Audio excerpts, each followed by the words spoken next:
Hai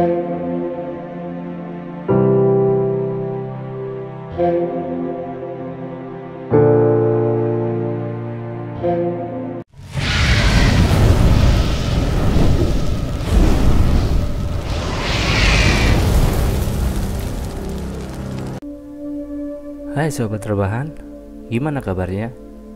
Ya anjay, semoga sehat selalu serta dimudahkan semua urusannya dan dilancarkan rezekinya. Amin. Jangan galau mulu, siapkan kopimu, nyalakan rokokmu, pasang handsetmu. Mimin akan menemanimu dan menghiburmu. Jangan lupa dukung Mimin dengan cara subscribe-nya ditekan, jempolnya ditenet. Oke, check it out.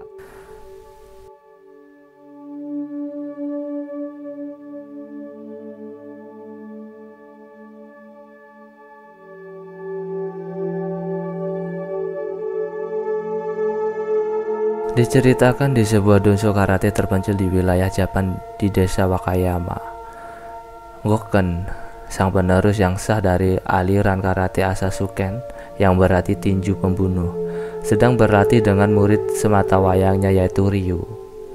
Tak berapa lama datanglah Tuan Master, seorang pengusaha bersama dengan anak laki-lakinya yaitu Ken Master. Ayah Ken mempercayakan anaknya pada Goken karena perusahaannya yang sedang terpuruk. Ditambah lagi setelah kematian istrinya yang juga sahabat baik Goken, tidak mungkin baginya mengurus Ken yang tertutup dan manja. Nah, akhirnya setelah berbincang-bincang panjang kali lebar kali tinggi, Goken bersedia menerima Ken sebagai muridnya untuk waktu yang tidak terbatas.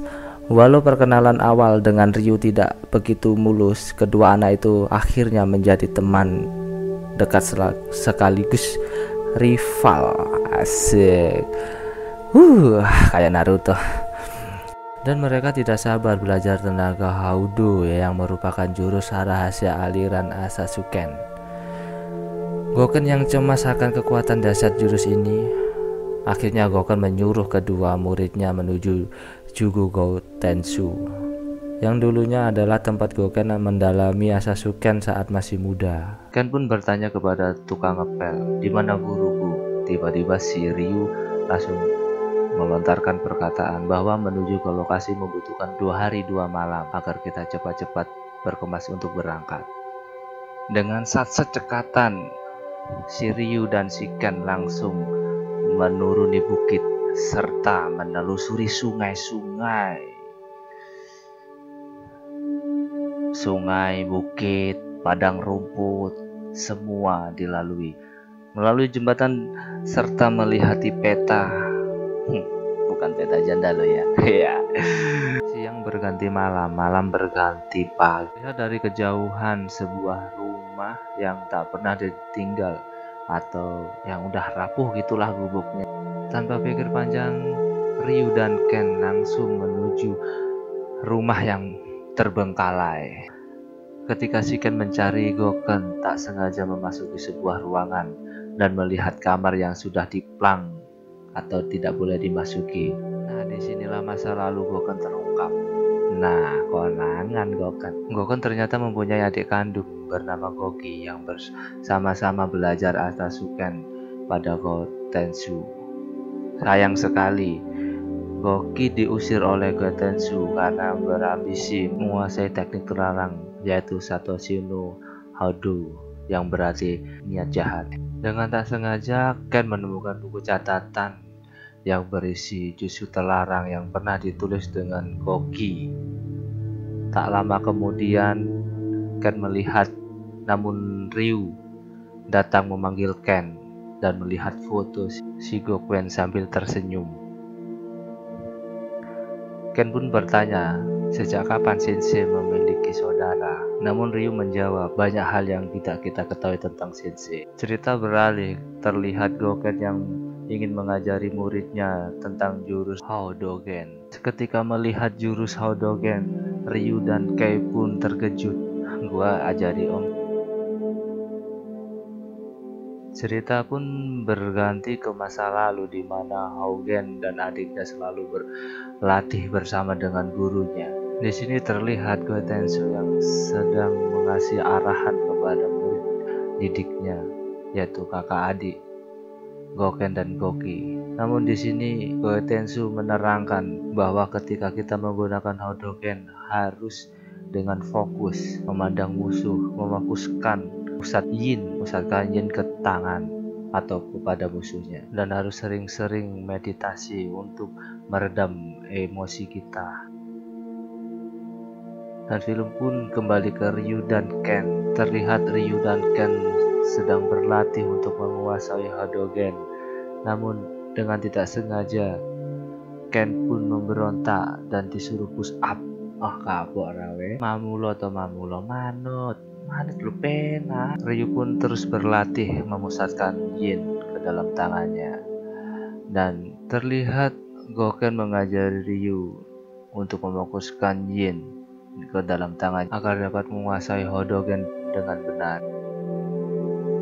Berbeda dengan si Ken yang ingin diajari dengan Hogen namun tidak mau dan menolak. Ngandel nih buku contekan. Goken pun langsung pergi ke dalam rumah, sedangkan Ryu dan Ken terus berlatih. Namun Ken pun tak sabar dan ambisi. Endingnya banggaan dulu contekan. Aduh. Dan dia melakukan jutsu terlarang dengan tidak disadari dia. Ternyata Goken pun menyadari jika Ken memakai jutsu terlarang. Ryu pun terkagum-kagum, tapi berbeda dengan Goken. Film pun berganti di suasana bar, di mana Ken mengajak Ryu untuk bersenang-senang. Para ladies, serabi lempit. Ken pun mengajak Ryu untuk masuk, sedangkan Ryu yang sedang bingung tak pernah mengunjungi bar. Ryu pun melihat Ken yang bersama para gadis-gadis serabi lempit dan memanggil Ken. Ken, oi, ada mangkelut kae? Ada pertarungan bebas. Akhirnya Ken pun dan Ryu mengunjungi pertarungan bebas itu, membawa acara. Dia bertengok-tengok body speknya, dan tidak banyak bicara, dia langsung mengasih uang dan menonton pertarungan bebas itu. Di pertengahan pertarungan bebas itu, Ryu yang akan melawan petarung bebas. Ulah si Ken, temennya yang jadi makanan. Ryu pun sempat berdebat dengan si Ken ketika dia ditunjuk untuk melawan petarung bebas. Namun si Ken mengasih semangat kepada si Ryu. Ryu pun mau tidak mau harus terjun ke lapangan. Nggak butuh lama, sikat hajar dan minum di bar berdua sambil mengucapkan terima kasih kepada para petarung bebas dan meminta minuman lagi ke pelayan yang lebih keras gitu, kayak anggur merah apa whisky gitu kan. Mantap. Tak disadarinya Ryu dan Kei terkejut oleh kakek-kakek. Parah nih kakek-kakek, bener parah banget ini nih. Film pun kembali ke rumah tua, yang dimana di situ ada orang tua Ken, yaitu adalah ayahnya Ken. Ken pun terkejut dengan kedatangan ayahnya, sempat bertanya, "Ya, ngapa kesini ya?" Ya nggak kayak gitulah.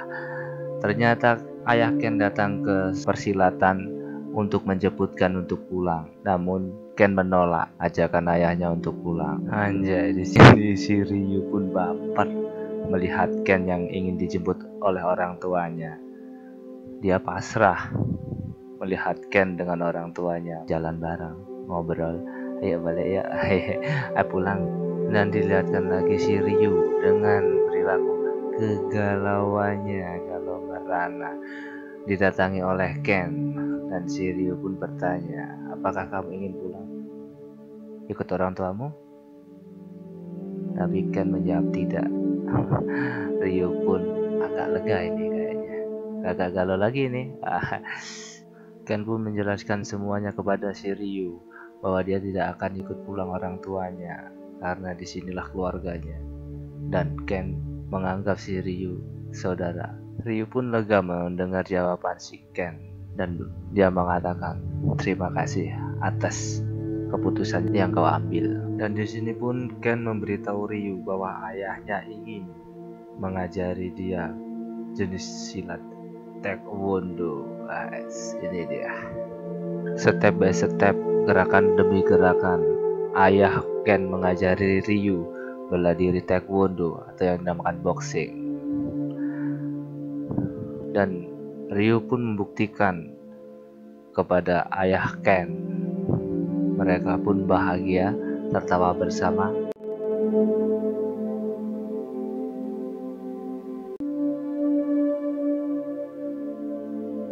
Film diperlihatkan Goki yang merasakan kesakitan karena efek Jushu terlarang, sedangkan Goken yang terus mencari dan memanggil Goki. Namun setelah Goken menemukan Goki malah terlihat cuek dan langsung pergi. Film berpindah di mana suasana Goken dan Goki sedang sparring untuk memperlihatkan skill masing-masing dengan diawasi oleh Gotensu. Pertarungan pun berjalan dengan sengit, sehingga menimbulkan kemarahan yang sangat besar. Tonjok kanan, tonjok kiri, tendang.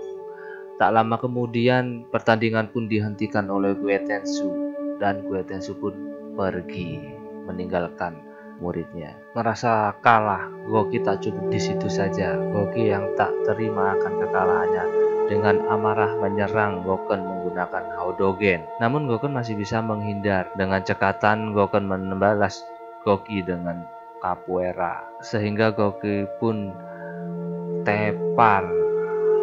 Goken yang ingin menghodogen si Goki, namun Mbak Sri tiba-tiba menghalanginya.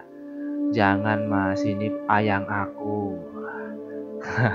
Dan guru pun datang memanggil Goki untuk masuk ke dalam rumah. Setelah Goki memasuki ruangan dan disusul oleh Goken, yang ternyata Sensei mengumumkan bahwa Goki akan dikeluarkan dari aliran Asasuken. Dan Goki pun berminta maaf kepada kakak tercintanya. Maaf kak ya, merepotin kamu. Goki juga menjelaskan bahwa kita adalah saudara serta rival dalam perguruan. Namun pendapatku dan pendapat guru berbeda. Dan akhirnya aku memilih untuk pergi demi kebaikanku. Karena Goki pun sadar penerus bukanlah dia, melainkan kakaknya. Di antara kita berdua hanya ada satu yang bisa menjadi penerus dan memiliki gelar master. Mendengarkan perkataan Goki, sang master pun semakin marah dan menjadi-jadi. Sedangkan si kakak Goken, dia masih bingung dengan ucapan Goki. Kenapa lu? Kok bisa ngucapin gitu sih dek? Di sisi lain Mbak Sri yang tidak bisa apa-apa, hanya bisa merayu Goki untuk tidak pergi. Akan tetapi dengan keras kepalanya Goki, dia langsung berkemas-kemas. Berbeda dengan Mbak Sri yang masih merayu Goki agar tidak pergi. Akan tetapi rayuan itu tidak bisa mempengaruhi pikiran Goki. Goki pun sempat marah dan menarik Mbak Sri. Mbak Sri yang hanya bisa diam, dan Goki masih berbincang-bincang dengan Mbak Sri. Namun wajah Mbak Sri terpaku sedih dan kemarahannya tidak menjadi tapi menjadi apa itu? Aduh, jomblo sabar ya, tutup mata dulu. Bentar aja sampai adegan ini selesai. Setelah kecupan terakhir, Goki pun menitipkan pesan kepada Mbak Sri, jaga hati lu ya, jaga diri lu, gua pergi dulu, oke? Dengan itu Mbak Sri langsung sedih dan terpukul, menangis sendiri. Malah Mimin yang menyanyi. Oke, lanjut lagi ke dalam film. Ketika Goki ingin pergi, Goken pun bertanya dan memanggil, Mbak Sri lu apain? Kok dia langsung diem, nangis tuh di kamar. Tanpa pikir panjang, Goki pun langsung pergi dan disertai Mbak Sri yang lari mengejar Goki, memberikan sebungkus bekal agar tidak kelaparan di jalan. Tentunya melihat terakhir wajah si Goki yang pacar idaman si Mbak Sri. Iya, sambil tersenyum, terus menangis, ya kan? Terus Mbak Sri memberikan sebuah kertas surat kecil yang tertulis apa itu ya? Admin gak tahu itu tulisan apa. Saling bertatap muka dan dengan kondisi sedih, Mbak Sri pun mundur mundur langsung pergi pulang ke rumah tuanya. Film pun kembali ke masa depan di mana Ryu dan Ken sedang asik berjalan. Namun dengan tidak sadar, Ryu merasakan aura jahat, yaitu dari Goki. Ryu pun merasakan firasat buruk dan mengajak Ken untuk pulang. Firasat Ryu pun benar, di mana Goki menemui sang kakak Goken untuk menantang dia bertarung dengan tujuan mencari gelar master. Tanpa pikir lama dan pemikiran yang matang, Goken pun menyetujui dan menerima tawaran atau tantangan si Goki di lain waktu, tapi ya bukan sekarang. Setelah mendapatkan hasil mufakat dan persetujuan penantangan, Goki pun beranjak pergi dan menanti momen tersebut. Ryu yang sempat kaget setelah datang di tempat guru dan bertanya kepada sensei, "Pak bos, itu siapa sih? Kok ngeri amat?" Film pun kembali ke masa lalu, di mana Goki yang setelah pergi diusir dari dojo, dia mencari tempat tinggal untuk mengasah ilmunya, yaitu terutama Jutsu terlarang. Naik gunung, naik tebing, tergeletak, ya kayak gini. Setelah sadar akibat rintangan semalam, Goki pun tak sengaja melihat gua yang bisa dibuat dia meditasi atau mengembangkan skill terlarang dia. Di tempat inilah Goki mengasah dan berlatih setiap hari tanpa berhenti untuk mengembangkan jutsu terlarangnya, tanpa memikirkan efek samping dari jutsu tersebut. Setelah berlatih sekian lama, ternyata efek jutsu terlarang pun dampak kepada tubuh Goki, dan dia pun tertepar, harus merangkak, bahkan terguling. Ya kan dibilangin nggak bisa sih, kan jadinya ngerangkak tuh cari minum.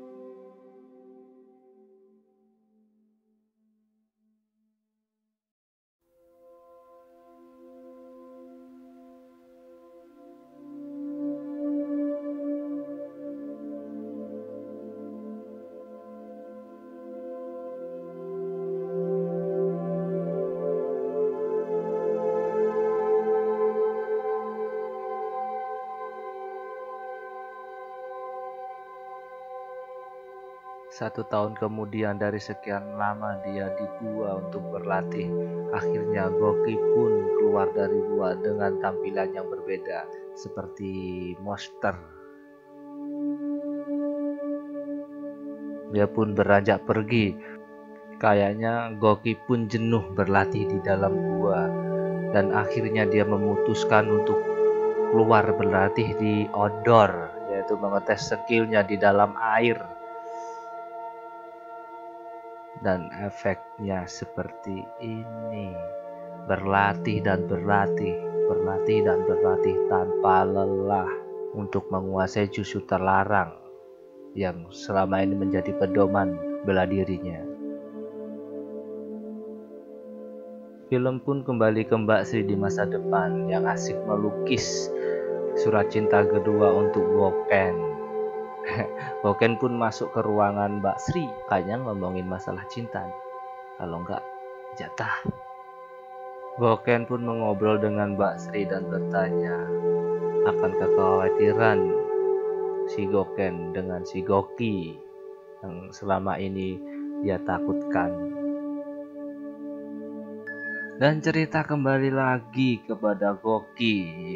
Ini cerita kok bulat ya, ke depan, ke belakang, ke depan, ke belakang. Ternyata si Goki melihat kenangan dia dengan Mbak Sri yang begitu romantis dulunya, akan tetapi sekarang hambar, kayak sayur kagak ada garamnya gitu, hambar. Dan Goki pun mengambil satu surat dari Mbak Sri yang dulunya pernah dikasih. Namun sekarang kenangan itu harus dibakar, dibinasakan. untuk memperkuat jutsu yang dia miliki, menghapus kenangan. Kenangan mantan. Ngeri. Di film ini flashbacknya penuh dengan kenangan. Kayaknya Mimin kalah gua dah.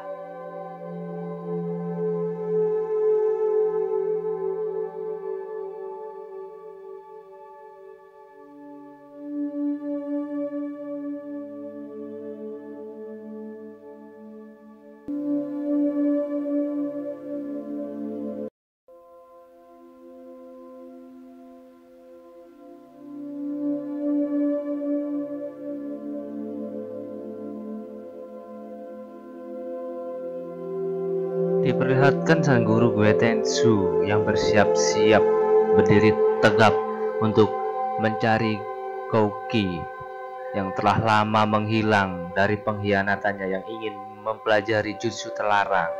Gouki pun muncul hingga akhirnya Battle Royale pun akan dimulai dengan sambutan Gouki yang mengeluarkan jutsu terlarangnya. Mari kita simak. Check it out.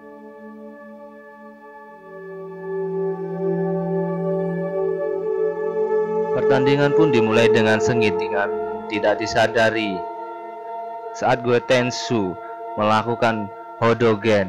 Salah satu yaitu Mbak Sri merasakan kejadian ini dan mengasih tahu kepada Goken bahwa gurunya telah bertanding dengan muridnya, adik kandung dari Goken.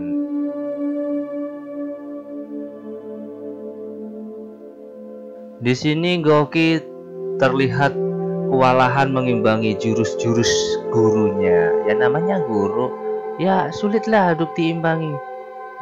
Namun tidak disangka Gouki mengeluarkan jurus rahasianya, yaitu jutsu terlarang. Sang guru mengeluarkan Hodogen, sedangkan si Gouki mengeluarkan jurus jutsu terlarangnya dengan lari cepat. Sang guru pun langsung tewas. Dengan tidak sadar, di punggung yang berbentuk tulisan surat Mbak Sri pun muncul. Di sini pun diceritakan bahwa Doki mengakui bahwa gurunya telah baik banyak mengajarkan hal, namun dialah yang berpengkhianat, memilih untuk belajar jutsu terlarang. Ini pun master baru telah dimulai. Goken pun harus menerima imbasnya. Kelakap ambek udanan notanya pedes. Di sini pun Goken sedih melihat Gouki yang bertindak seperti itu dan membunuh sang master. Goken pun sempat mengeluarkan Hodogen, namun dengan Gouki cuma diremehkan. Belum waktunya kamu, kakak. Bahkan Mbak Sri pun mereda emosional Goken.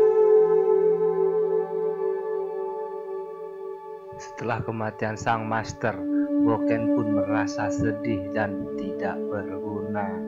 Ini kalau penggawaannya mabuk, cowok mah gitu, mabuk tuh asik. Sedangkan Mbak Sri masih meratapi kepergian sang master. Ya toh, mabuk. Dan cerita pun beralih ke masa depan, di mana Goken dan dua muridnya berpamitan salam hormat dari lokasi sang guru.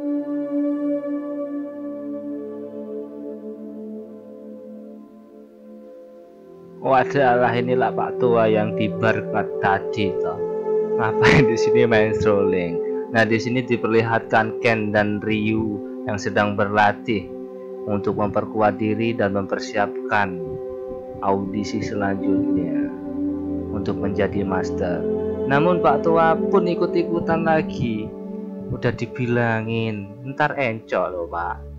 Di sini Ryu menunjukkan Hodoken kepada Pak Tua dan hasilnya pun sampai. Sedangkan si Ken tidak sampai tujuan Pak Tua. Pak Tua pun masih ngolok-ngolok Ken banci katanya. Lanjut. Ryu dan Ken pun sekarang berpisah untuk waktu yang lumayan sih, 3 hari 3 malam bersaimbara alias menenangkan diri agar jutsu-jutsu dia terkendali. Di sini diperlihatkan Ryu yang selalu berlatih, Ken yang selalu meditasi, bahkan cari kayu bakar habis meditasi. Kalau nggak gitu kedinginan kayaknya. Di sini pun Ryu mengasih kode kata sandi bahwa dia siap untuk bertanding atau bertarung melawan si Ken.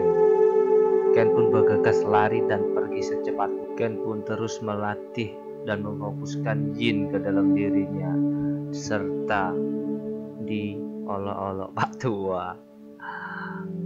Ken hanya ingin membuktikan bahwa dia bisa untuk menggunakan Haudogen kepada Pak Tua. Lihat aja nih Pak Tua, kapokmu kapan Pak Tua?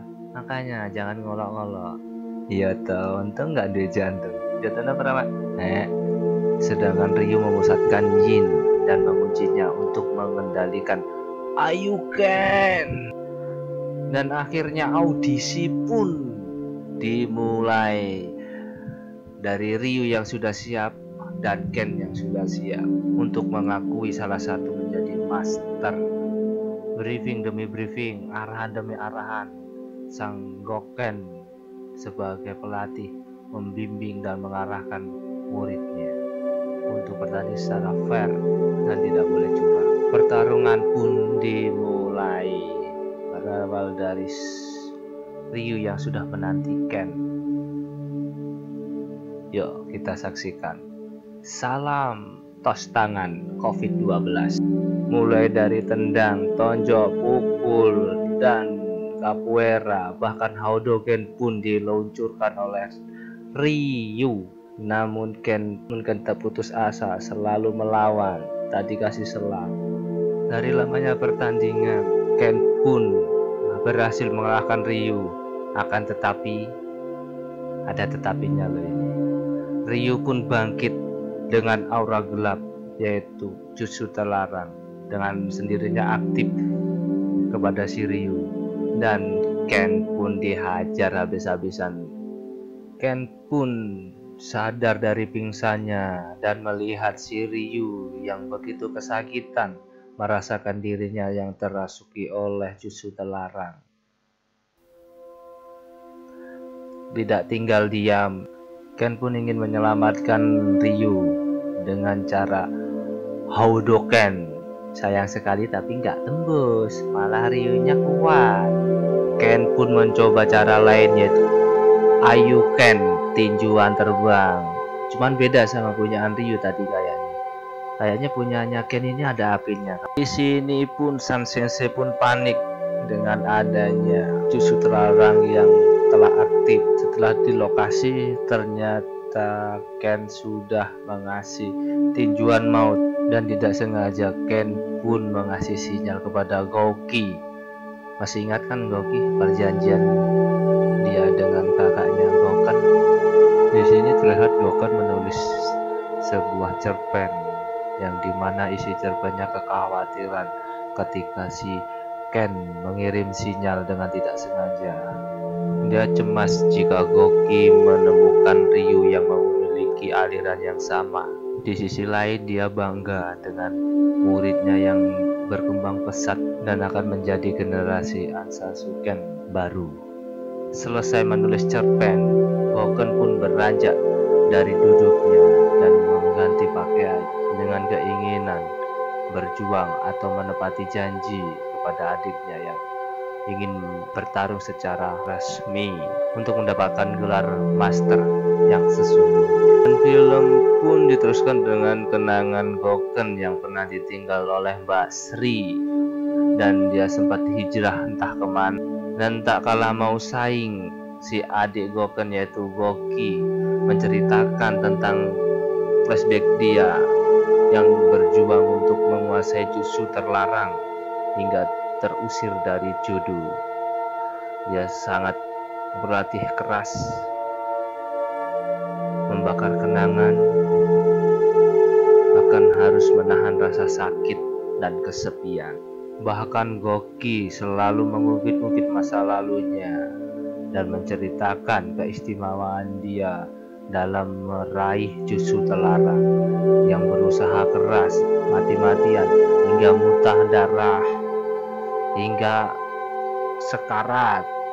Apalagi hingga tangannya mempunyai efek api. Ya itulah Goken, sukanya repot, udah dibilangin jutsu teladan itu bisa merusak tubuhnya, bahkan bisa bikin dia gila, tetap aja dilakoni. Bahkan dia pun menceritakan omongan sang guru legenda dulu yang dibunuh kepada Goken. Dan disinilah dimulai pertarungan antara kakak dan adik yang sama-sama seperguruan namun beda keyakinan. Film pun kembali ke Ryu dan Ken yang kembali ke rumah Ken. Ryu pun diajak, inilah masa depan. Dan ending film ini kakak beradik kok kagak ada yang dideklarasi pemenang nih ya. Kok Mimin bingung. Film pun selesai. Terima kasih dan bersambung. Untuk kelanjutannya ntar Mimin kabarin jika ada film yang kedua. Terima kasih, jangan lupa subscribe dan like, komen serta dukung channel kami. Thank you.